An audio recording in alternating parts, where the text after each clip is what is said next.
Good idea. Let's move around a little bit.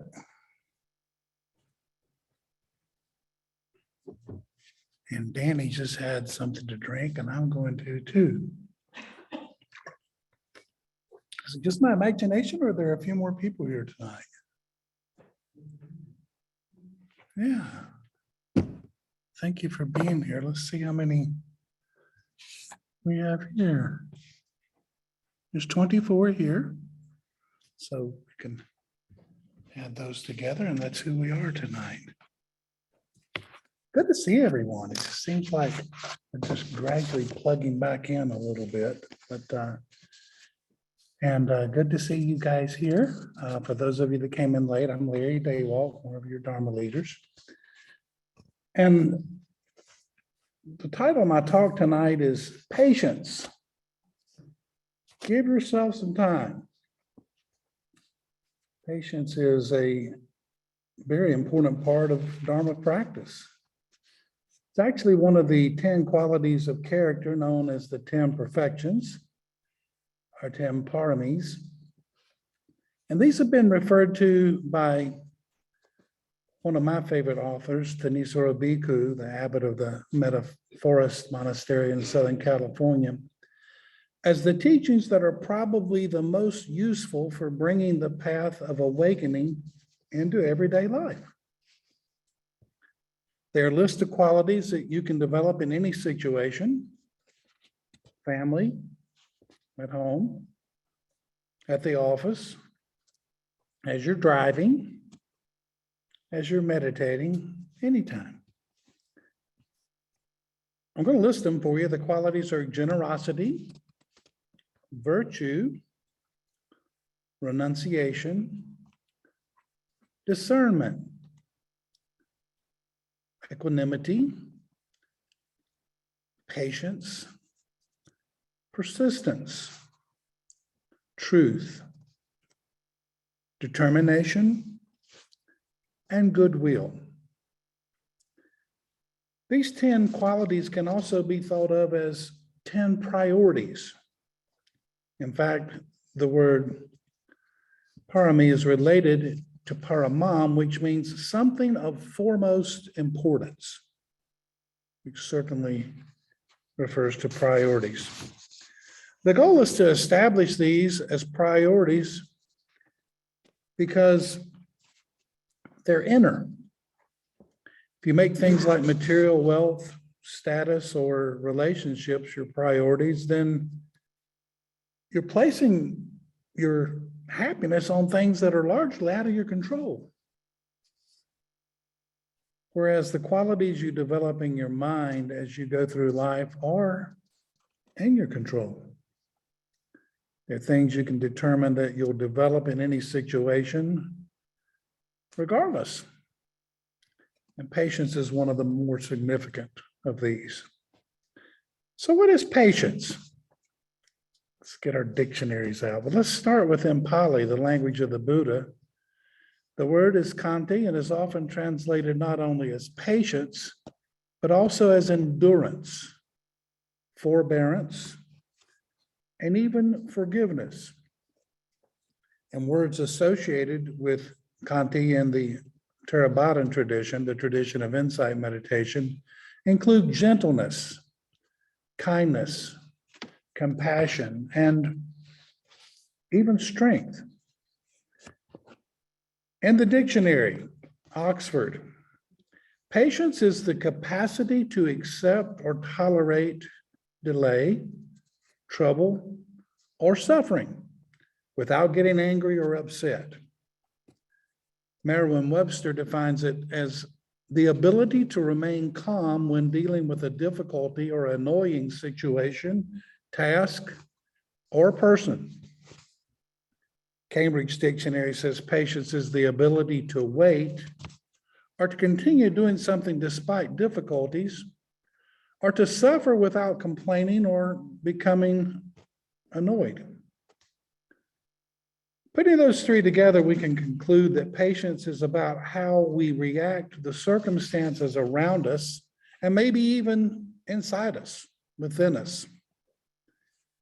To paraphrase the words of insight meditation teacher and author Gil Fronsdale.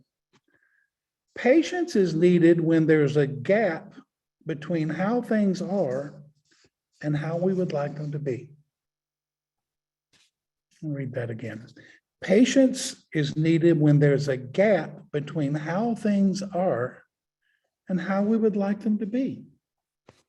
There's a tension that arises when how we want things to be has a certain compulsive quality or power to it that makes us impatient or annoyed or angry or furious.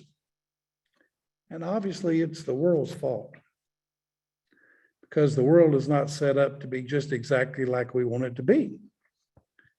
But to expect the world to line up according to how we want it to be is unrealistic, and it is a sure recipe for suffering. Opportunities for patience abound. They are everywhere. We've recently had some opportunities to practice patience here in the chapel on Wednesday nights. And for those of you who weren't here last week, yes, we're backwards. When I looked at Debbie as I tuned in last week, I was like, what's wrong? Nothing was wrong. It was right. Is the internet going to work or not? And that's presented to those of you online with some opportunities as well. Is it going to work this time? And for me, is it working right now? It's that gap between how things are and how we would like them to be. So let's look at some specific opportunities from day-to-day life. Driving. The light turns green, but the car in front of you hasn't moved. It's been at least a full second, maybe 2, or even 3. There's a way too slow driver in the fast lane and you can't get around them, or when you try to get around them, they magically seem to speed up. Somebody's blood pressure just went up a teeny bit. Or waiting and waiting on the interstate for traffic to merge for a construction project. Going 2 miles an hour when you need to be going 70 to get where you are going to rest and relax. At a restaurant, holding a little buzzer that they said would go off in 30 minutes when it's been at least 15, maybe 20. Or slow service when you need some more water. You're waiting for your food. This has brought out some of the worst in people during the pandemic. And people have actually quit working in the service industry because it's just not worth it to put up with what they have to put up with. The gap between how things are and how we would like them to be. One of my favorite restaurants down in Beaufort, the Fish Camp in Port Royal. Some of you might know where the Fish Camp is in Port Royal. There's a sign behind the bar now that says, "Be patient with our staff. Short-handed is the new pandemic."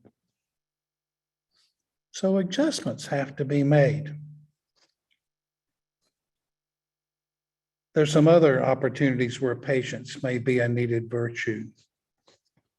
Waiting in the doctor's office, especially after you're back in the exam room when the door is closed and there's no way of confirming whether or not anyone knows you're in that room.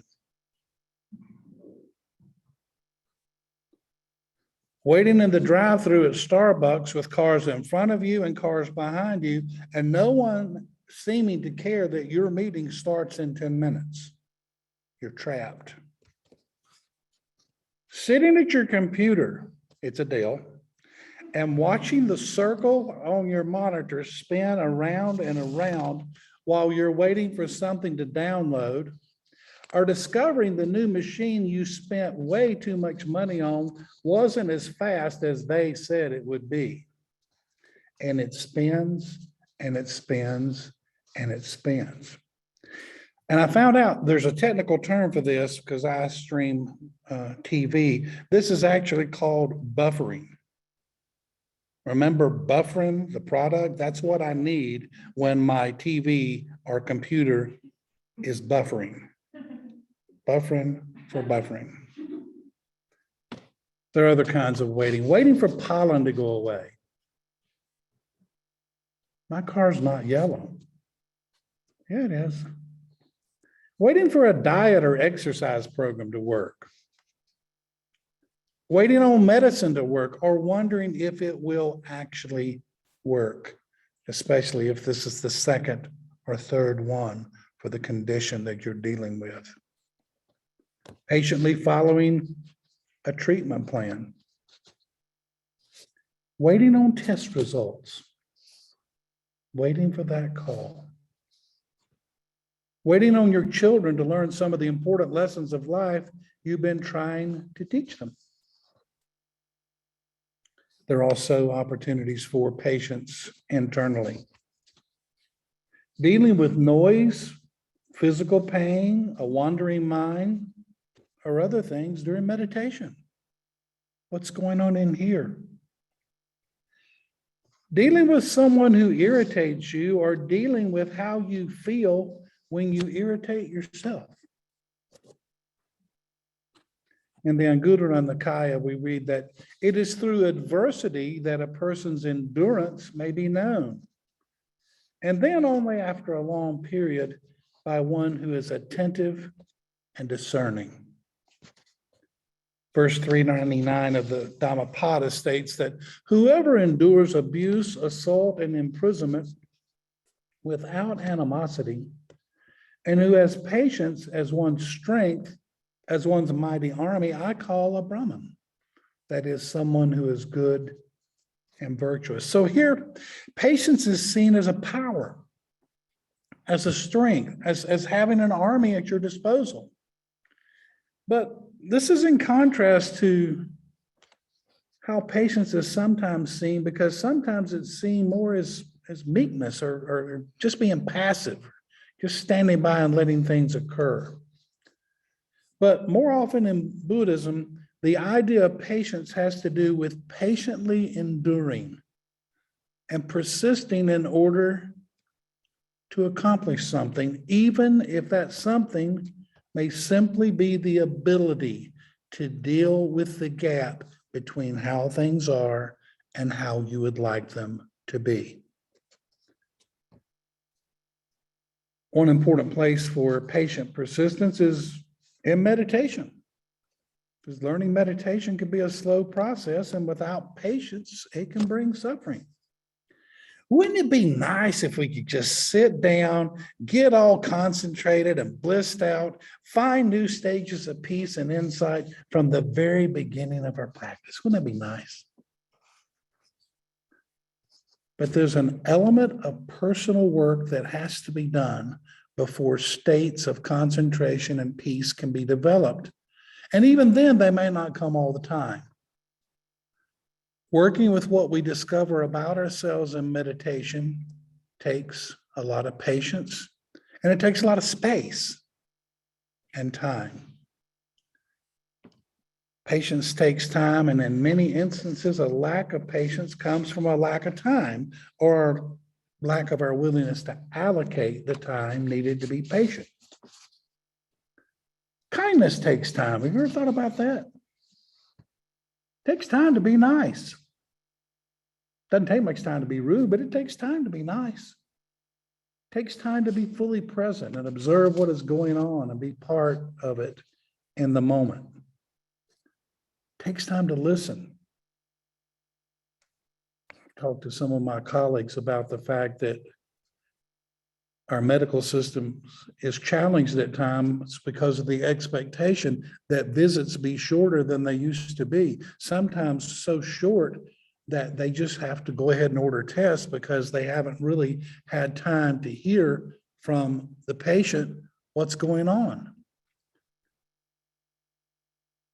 And there are times when this hurrying brings about frustration, especially when we genuinely want to be patient.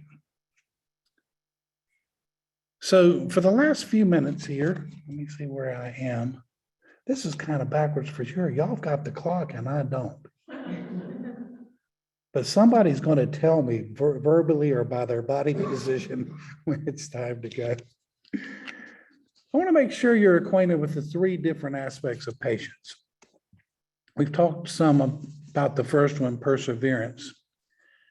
Perseverance can be likened to a steadiness that is wise and stays on course, not easily distracted or prone to anger or frustration. It just keeps going. Think about a virtuoso. Think about a concert violinist or pianist. I remember a couple of weeks ago, he's not here, when Danny Tyndall sat down at that piano. It was amazing. Practice, practice, practice. And I have an admiration for the teachers of the virtuosos. I have an admiration for the composers. I have an admiration for the conductors, like our wonderful conductor of the Charlotte Symphony. But you know who I admire even more? I admire middle school band directors, because they are the ones that had to hear the development. Now, in my house, there were two instruments. One of them was mine. It was called a baritone. You know what a baritone is? It's sort of like a trombone with vowels. If an elephant was going to be in a band, that's the instrument an elephant would be. An elephant would be a baritone. And so I got in the band at 6th grade. 2 years later, my sister took up her instrument, which was the clarinet. If the baritone is the elephant, the clarinet is the goose. And we played. We went all the way through high school. I did. I don't remember if she did or not. I'll have to ask her that. But there has to be a steadiness to learn how to play.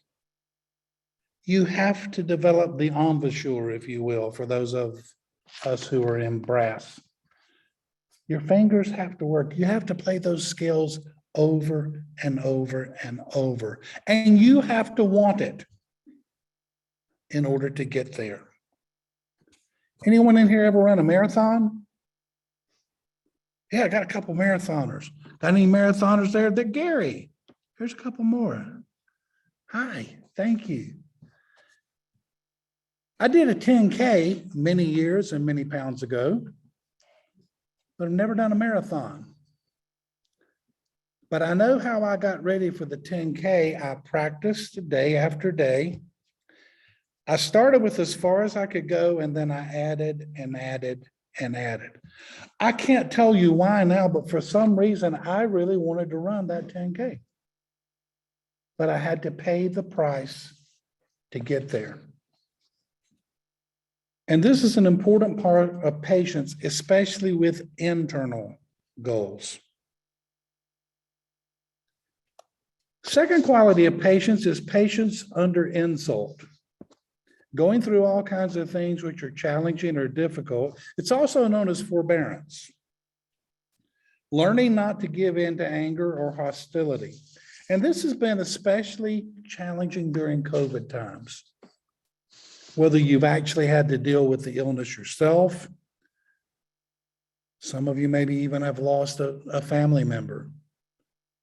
And some of the frustrations we dealt with, and you maybe did as well, was not being allowed to visit a nursing home or a hospital. Not being able to have the conversations you wanted to have. Other things going on, unemployment, inflation, price of gas, war. And we're asked to live through all that without succumbing to our hostility, to anger, to despair. It's a great thing to have patience amidst the magnitude of human suffering. And the third quality of patience is the patient acceptance of the truth that is the way things are. Impermanence, suffering, the changing self, greed, hate, delusion, aging, illness, death. There are so many things we cannot change, including the march of time. We need patience to practice with these things and let them lead us into an acceptance of the way things are, regardless of the situation. One thing I've learned in my many years of working in hospice care is how difficult it is to get someone at times to accept the recommendation of their physician to come under care. And I understand that. We don't want to be that way. We want to live. We want one more visit with the grandchildren. We want that one more vacation. We want to get out of the house. We want our health back. We don't want it to be the way it is. Yet I've also seen the peace that comes from knowing it's okay to stop fighting. It's okay to let go. It's okay to rest in the process, to patiently step back from our reactivity and allow something else to unfold. It's okay to know this might be the last trip. It's okay to know this might be the last visit. It's okay to patiently surrender and find peace. Gil Fronsdale writes that patience takes time. You want to be kind? Give yourself time. You want to be patient? Give yourself time. You want to really understand yourself? Give yourself time. You want to really understand someone else? Give yourself lots of time. Give yourself time. Give yourself time.